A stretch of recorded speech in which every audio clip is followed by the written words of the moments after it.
All right. Um, yeah, more Chris Cornell celebration day. Well, commemoration day as it's his death anniversary. But this, I thought this is people sent me this ages ago. Chris Cornell's daughter sings Hallelujah for Father and Chester Bennington. Um, so this seems like a perfect day to do this. So yeah, let's go. And it is so great to have One Republic here stepping in for Lincoln Park, who could not be with us this morning. Short, And or they've is got a he special tall? song to honor both Chester and Chris in a moment. But I want to say, Ryan, we just saw you perform, and thank you for that. And we're so glad that you're here. And you're about to perform Hallelujah. Yeah. And why did you pick that song in particular for today?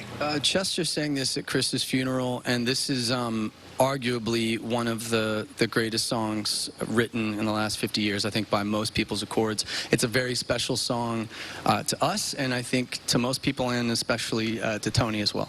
And, Chris and Chester, they sang together. They made beautiful music, but he had no better partner than his 12-year-old daughter, Tony, who's here with us and who's going to perform it. And, Tony, how important is it for you to be here with us this morning? It's an honor to perform this for my dad and Chester and to sing for them. Well, I tell you what, we're so happy that you're here. A lot of bravery to come out here and perform, and you have no better partner than One Republic. And, I'm just going to let you guys take this away. But now a special tribute for Chris Cornell and Chester Bennington. Here are Tony Cornell and One Republic singing Hallelujah. This is a great song.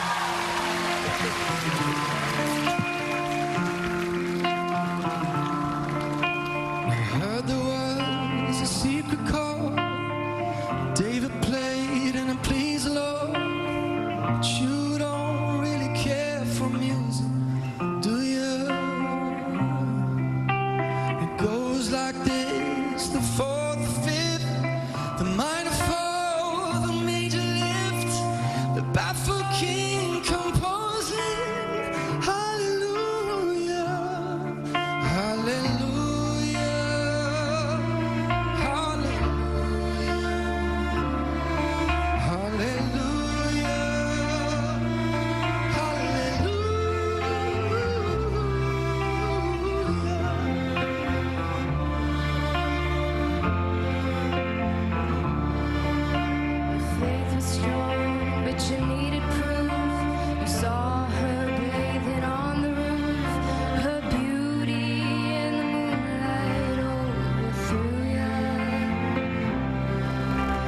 Tied you to the kitchen chair. She broke your throne and she cut your hair.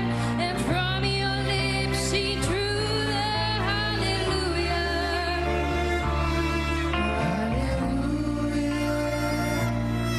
Hallelujah.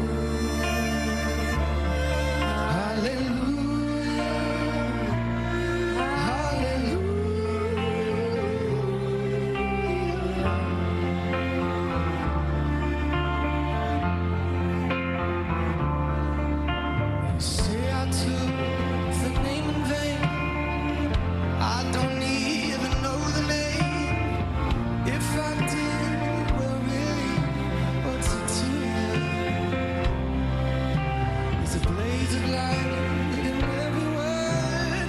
It doesn't matter what you've heard. The holy of the broken. Hallelujah.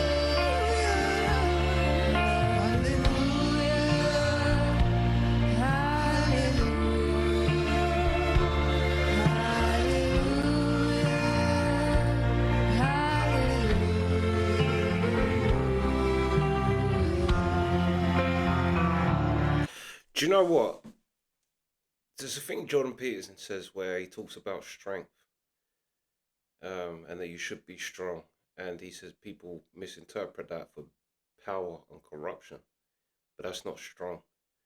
And he says what I mean by strong is being able to read the eulogy at your parents' funeral and not cry. To be able to make it through that, that's strong. And for that girl, I don't know how old she is here, but he said she's 12. If she is,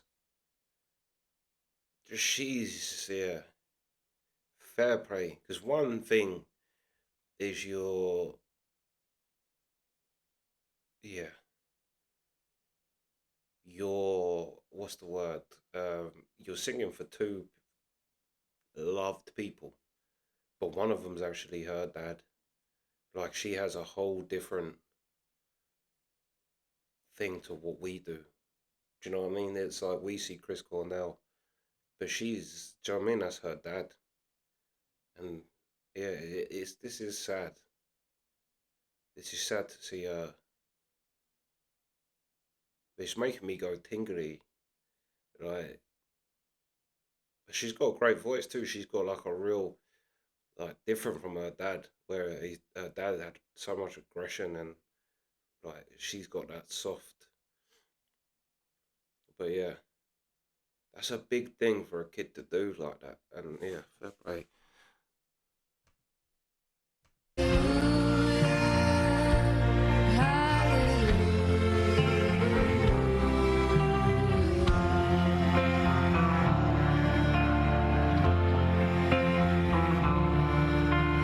did my best, it wasn't much. Couldn't feel, so I tried to touch. I've told the truth, I didn't come to fool you. And even though it all went wrong, I'll stand before the Lord of song with nothing on my tongue but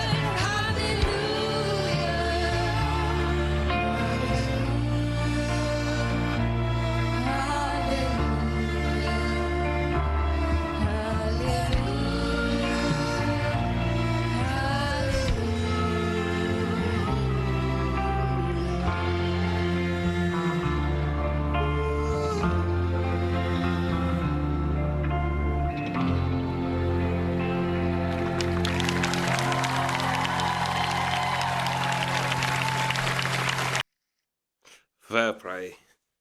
Yeah, she smashed that. Because that's like, it's a deep song anyway. And just like, literally like the song says, it goes like this: the fourth, the fifth, the major fall, the minor lift. The minor fall, the major lift.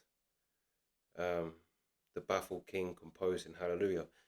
There's something about that chord sequence, because it's, yeah, that literally is something that is great. It's again, it's almost like hip hop, them lyrics, because it's describing what you're listening to. It goes like this: the fourth, the fifth, the minor fall, the major lift, because it goes to A minor and then G, I think. So the minor fall, and minor chords just sound sad. If you hear a chord strummed and it sounds sad, it's a minor. Um, but there's something about that song anyway that's just very emotion. Like, it's a very, yeah. But the fact to see her, and even the look on her face, I don't know how soon this was after, but it was like the look on her face. I mean, one, obviously she's performing in front of people and without her dad.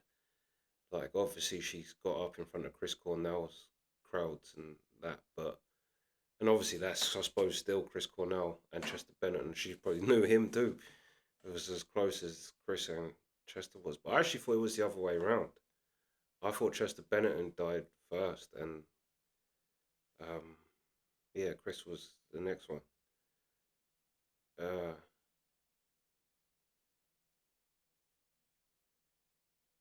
but yeah, that was deep, especially seeing his kid.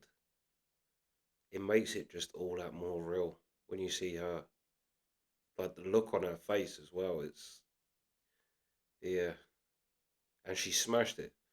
She smashed it. She just hit every note perfectly, and you can. However, she didn't end up crying, because I find more than anything else, more than movies or anything, it's music that will make you. Because even if you're watching a movie, typically what makes you emotional in any direction is the music. If to make you scared, it's the music. To make you cry, it's the music. Music just has that ability to create emotion, and for her to be able to stand on stage and sing that. Although I do think she should have sung all of it, but then I also get that he's kind of there to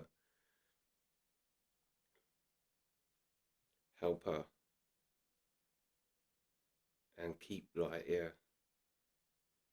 kind of help carry that weight, I suppose, for her.